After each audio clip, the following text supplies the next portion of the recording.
नमस्कार दोस्तों। आजकल वायरस जनित रोगों का बोलबाला है। बहुत सारे केसेस जो कि वायरल होते हैं वो बहुत ज़्यादा आज के टाइम पे बढ़ रहे हैं। बैक्टीरियल केसेस बहुत ज़्यादा बढ़ रहे हैं। इस टाइम पे विगत 2-3 महीनों से एक वायरल डिजीज बहुत ज़्यादा फैल रही है लोगों के बीच, जो कि है मम्प्स या जिसे हम गलसुआ कहते हैं। दोस्तों, गलसुआ के केसेस जनवरी के बाद से लगभग देख रहे हैं बहुत ज़्यादा फैल रहा है। बच्चे इससे बहुत ज़्यादा परेशान हैं। गार्जियन अपने बच्चों को लेकर आते हैं, डॉक्टर साहब इसको क्या हो गया, इसका गला क्यों फूल गया है। दोस्तों, इसी के ऊपर आज का अपना वीडियो बेस है। इसमें आज हम आपको ये बताएंगे कि ये क्या होता है, क्यों होता है, क्या कारण है गलसुआ होने का या मम्स होने का, और कैसे इसे हम मैनेज कर सकते हैं, कैसे इसको प्रिवेंट कर सकते हैं। क्या जांचें होती हैं जिनको कराकर हम इसे डायग्नोस कर सकते हैं, और क्या कुछ इफेक्टिव होम्योपैथिक मेडिसिन हैं जिनको लेकर हम इस बीमारी को जल्दी से जल्दी दूर कर सकते हैं। तो दोस्तों, मैं डॉक्टर शिवम उपाध्याय अपने इस चैनल में आपका बहुत बहुत स्वागत करता हूं। तो चलिए वीडियो अपने शुरू करते हैं।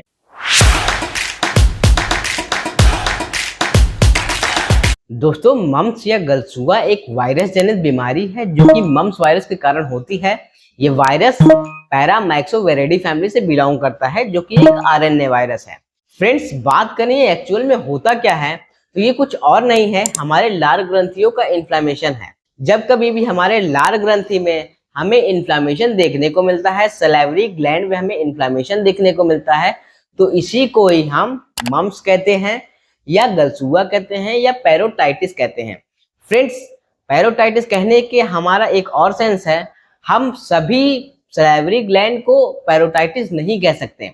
पैरोटाइटिस, जैसे कि इसके नाम से पता चल रहा है कि पैरोटिड ग्लैंड, जो कि एक सबसे बड़ा सलाइवरी ग्लैंड हमारे शरीर में पाया जाता है। फ्रेंड्स, आपके नॉलेज के लिए बता दें कि हमारे शरीर में 3 पेयर ऑफ सलाइवरी ग्लैंड पाए जाते हैं। 3 लार ग्रंथियां पाई जाती हैं जो कि जोड़े में होती हैं। सबसे बड़ी जो लार ग्रंथि होती है वो है पैरोटिड।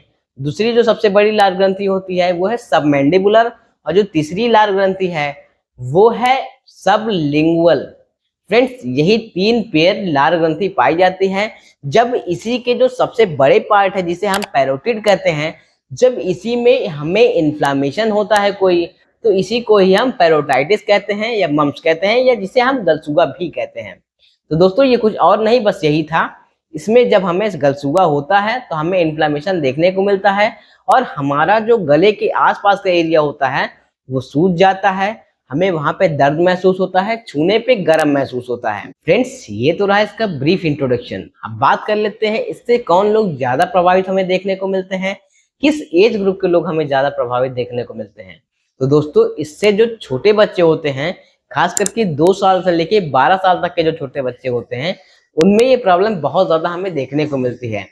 इसके अतिरिक्त बात करें तो जो यंग जनरेशन है उनमें ये प्रॉब्लम हमें देखने को मिलती है, बट जो ज्यादा देखने को मिलती है वो छोटे बच्चों में ही देखने को मिलती है। अब बात करें इसकी इंक्यूबेशन पीरियड की, तो इसका जो इंक्यूबेशन पीरियड होता है वो 2 से लेके 3 हफ्ते का होता है। फ्रेंड्स, इसी में ये वायरस फैलता है, सिम्टम देता है, और अपने आप इसी में ठीक भी हो जाता है। इतना ही टाइम लगभग लगता है इसको ठीक होने में, फैलने में और स्टार्ट होने में। दोस्तों, अब बात कर लेते हैं इसके कॉजेस के ऊपर, क्या कारण होता है क्यों हमें ऐसी समस्या देखने को मिलती है।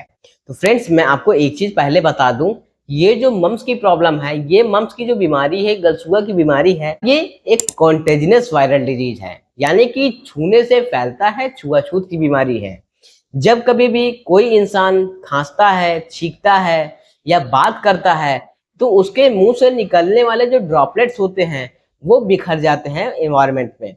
जब कभी भी वो कहीं पे भी एक्सपोज होता है किसी व्यक्ति से, तो उसके अंदर वो वायरस ट्रांसमिट हो जाता है, ऐसे ये फैलता है ये बीमारी। फ्रेंड्स, केवल यही कारण नहीं है, ये तो हम अनजाने में करते हैं, लेकिन कुछ चीजें ऐसी हम करते हैं जिससे हमें ऐसी प्रॉब्लम फैलती रहती है जो हमारे प्रॉब्लम का कारण बनती है। अगर हम कोई चीज अपनी शेयर करते हैं, जैसे कि उदाहरण के तौर पे हम चाय पी रहे हैं और अपने कप को किसी से दूसरे से शेयर कर लेते हैं, उसको बिना धुले हुए उसमें चाय दे देते हैं, तो उसमें बहुत ज़्यादा चांसेस हो जाता है कि ये वायरस फैल जाए आपके अंदर।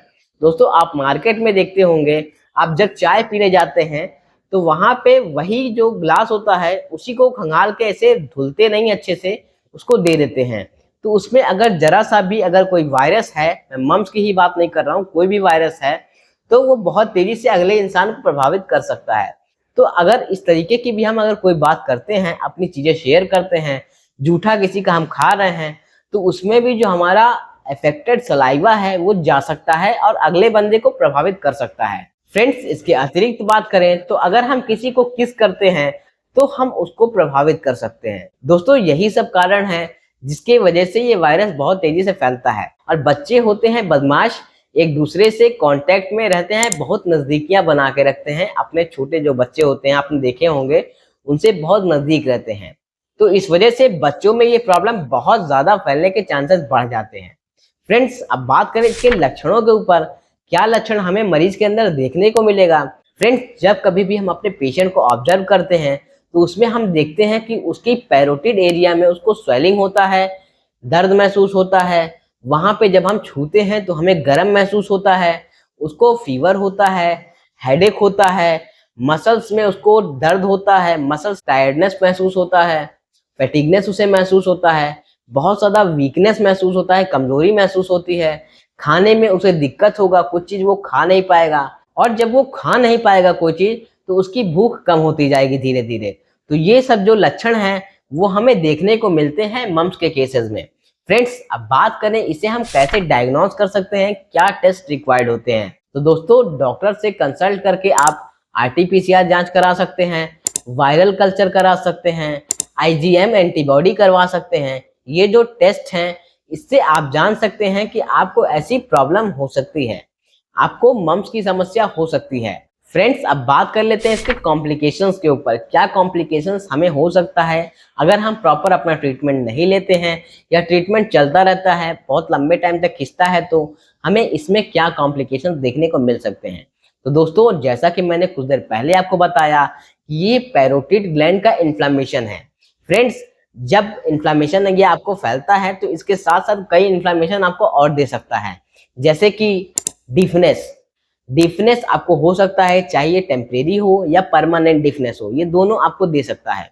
फ्रेंड्स, इसके अतिरिक्त आपको ओफोराइटिस हो सकता है, आर्काइटिस हो सकता है, मेनिंजाइटिस हो सकता है, इंसेफ्लाइटिस हो सकता है, मेस्टाइटिस हो सकता है, पेनक्रियाइटिस हो सकता है, और इसी तरीके कई सारे इन्फ्लेमेशन और हो सकते हैं। ये सब कॉम्प्लिकेशंस आपको हो सकते हैं अगर इसे हम अच्छे से इलाज नहीं कराते हैं, तो डॉक्टर से कंसल्ट किए बिना अगर हम ट्रीटमेंट लेते हैं तो। दोस्तों, अब बात कर लेते हैं मम्स के कुछ प्रिवेंशन एंड मैनेजमेंट के ऊपर, कैसे इसे हम प्रिवेंट कर सकते हैं और कैसे इसे हम मैनेज कर सकते हैं।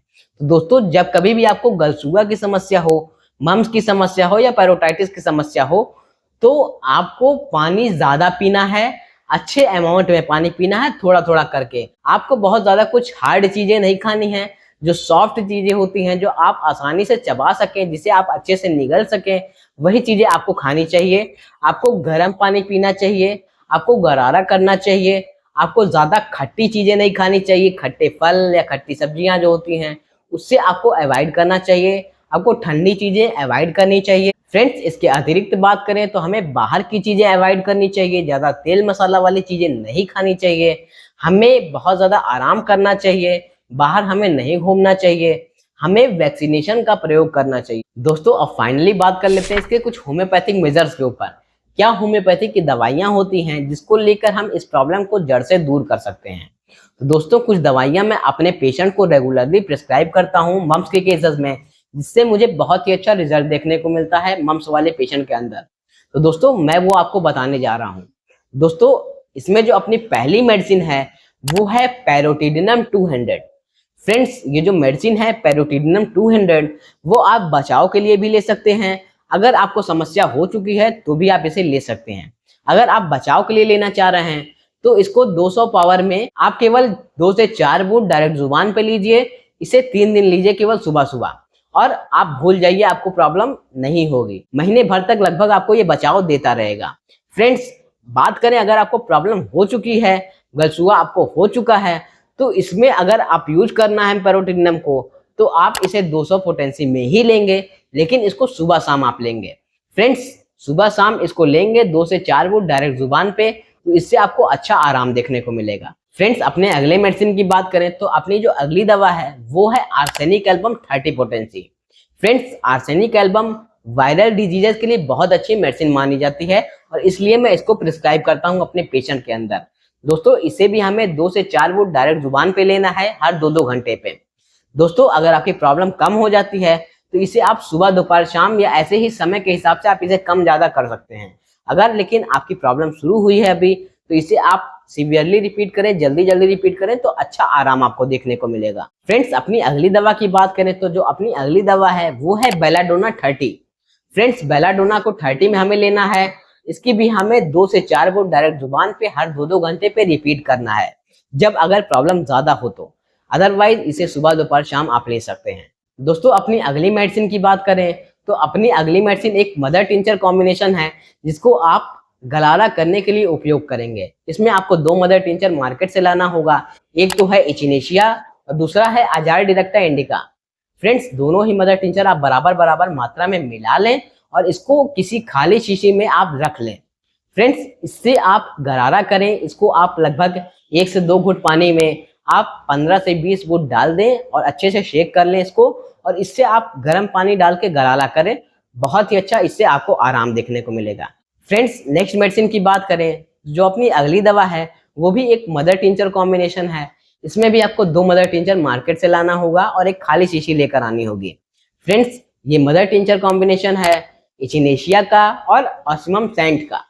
दोनों ही आपको मार्केट से लेकर आना है, बराबर बराबर मात्रा में मिला लेना है और इसकी आपको 20 से 25 बूंद हर 2-2 घंटे पे लेनी है।